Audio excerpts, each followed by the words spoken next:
Share बता दिए जाते हैं। ये ऐसे कभी सेबी ने कई बार ऐसी चीज़ों को किया है। कई बड़े-बड़े नाम इसके अंदर भी आए हैं। अब संजीव भसीन जी का नाम जिस पे हमें उम्मीद भी नहीं थी, उनका भी नाम आया है। तो क्या उनके द्वारा बताए गए शेयरों के अंदर भी गिरावट हो सकती है? सबसे पहले आपको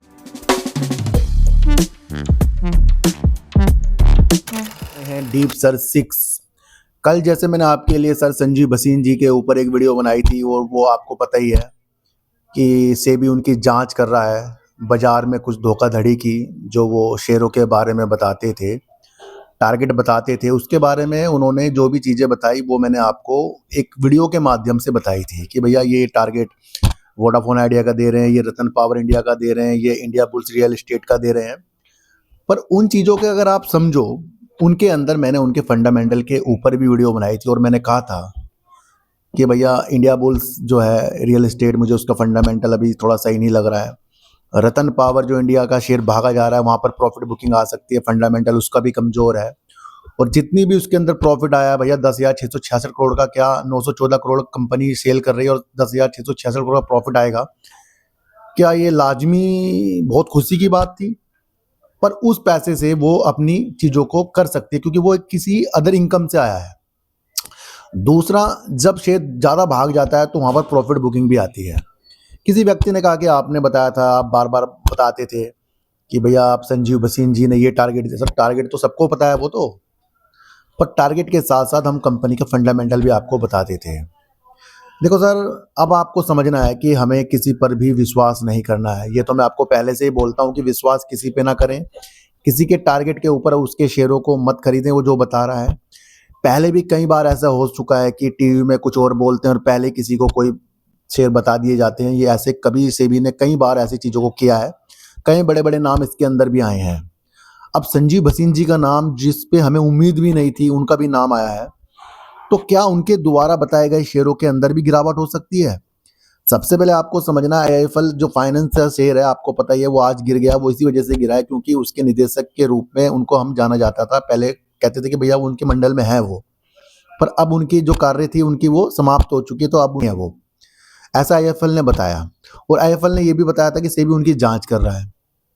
अब जांच किस लिए कर रहा है? क्योंकि उन्होंने निजी कंपनी किसी भी बताया जो जा रहा है कि उनको पहले बता दिया जाता था, वो खरीद लेते थे, फिर बाद में वो टीवी में आकर उस शेयर की सिफारिश करते थे। ये एक ऐसी चीज हो गई जहां हम आप और जैसे कई निवेशक, छोटे निवेशक, बड़े निवेशक सब फंस जाएंगे, क्योंकि बड़े व्यक्ति का बोलना और फिर उसके द्वारा उस शेयर का वैसी मूवमेंट दिखाना, वहां पर हम चकित रह जाते हैं, है ना। रतन पावर के बारे में मैंने कई बार आपको बताया भैया डबल तो हो सकता है, पर साथ साथ प्रॉफिट बुकिंग भी आएगी। क्या अब जो उनके द्वारा बताए गए शेयर थे क्या वो गिरेंगे? देखो सर, गिरने को देखने को मिला आपको, रतन पावर देखने को मिला है, इंडिया बुल्स आपको रियल एस्टेट वो जो बताते थे वो भी देखने को मिला है, कई शेयर वो देखने को मिले जो गिरे थे। वहीं पर एक शेयर है वोडाफोन आइडिया, वो आज आपको गिरते हुए देखने को नहीं मिला होगा क्योंकि उसने तो भैया बढ़िया काम कर रहा है ना, वो तो जो बढ़िया काम कर रहा है वो अपने हिसाब से चलेगा। और जो वैसे ही चीज़ों के साथ चल रहा है उसके अंदर तो फिर गिरावट होगी। जैसे कि उन्होंने कहा कि बहुत कुछ अच्छा है और वो भाग रहा है, तो वो सिर्फ वो कहने से भाग रहा है, काम से नहीं भाग रहा है। और वोडाफोन आइडिया तो एफपीओ भी लिया है 18,000 करोड़ का। दोनों प्रमोटर अपने पैसों की चीज़ें भी बता रहे हैं, क्योंकि एक प्रमोटर ने डाल दिया, दूसरा कह रहा है मैं डालूंगा भैया। ये कल भी न्यूज़ मैंने आपको बताई थी। स्पेक्ट्रम की नीलामी में भाग ले रहा है, अपने जो दायित्व थे 5G के वो भी न्यूनतम पूरा कर रहा है। तो वहां तो लाजमी वोडाफोन आइडिया की चीज़ें आ सकती है, पर बाद में भी ये निगेटिव हो सकता है इस न्यूज़ से, क्योंकि वोडाफोन आइडिया के अंदर भी 18 से 22 रुपए तक जाने के बाद 25 रुपए का टारगेट जो हमारे भसीन साहब ने बताया था, उन्होंने कहा था कि भाई इस रेट पर बेचना बेकार है, 18, 19, 20 रुपए में, ये तो ऊपर तक के जाएगा। इस तरीके से उन्होंने चीजें बताई थी, है ना।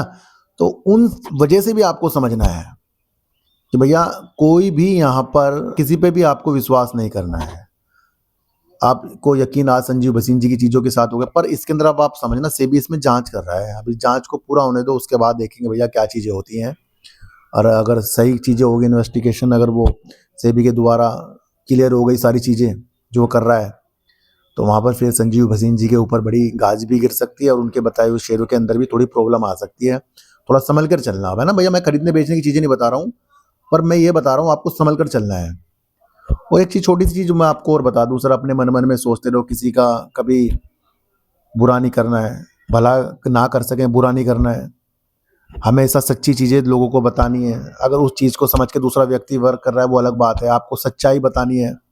आपको बताना है कि किस तरीके से वर्क होता है, अगर जो आपको वो काम आता है, किसी आप भोले व्यक्ति को बताते हो तो बताना है आपको सही-सही हर चीज़, है ना? फँसाना नहीं किसी को है।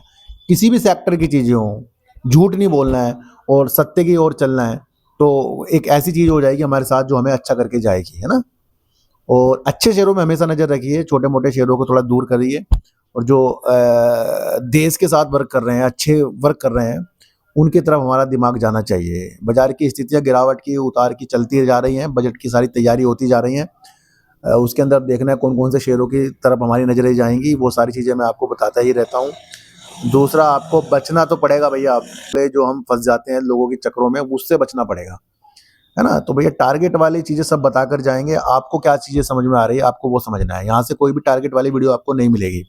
तो संजीव भसीन जी के ऊपर गाज जो गिर रही है, उसकी वजह से उनके बताए हुए शेयरों के ऊपर भी गाज गिर सकती है। आज तो कुछ शेयरों में देखने को मिली है, आगे और शेयरों में देखने को मिल सकती है, इसलिए सँभल कर थोड़ा रहना है।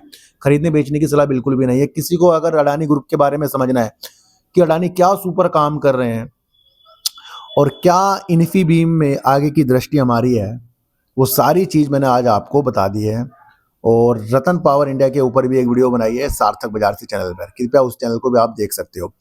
तो अब किसी की बातों में आपको नहीं आना है भैया, चाहे मैं क्यों ना हूँ। अपनी लाइफ को आगे कीजिए, किसी पे विश्वास ना कीजिए, ये पैसों का खेल है और पैसों के खेल में लोग एक दूसरे को ठगते रहते हैं, बस उससे आपको बचना है। तो सर चींटी को आटा दीजिए, गाय को रोटी दीजिए और अपने बच्चों को ज़्यादा से ज़्यादा प्यार कीजिए, क्योंकि बच्चे ही आपकी मासूमियत से किस्मत पलटेंगे। तो फिर मिलेंगे आपसे नई वीडियो के साथ, जब तक के लिए नमस्कार।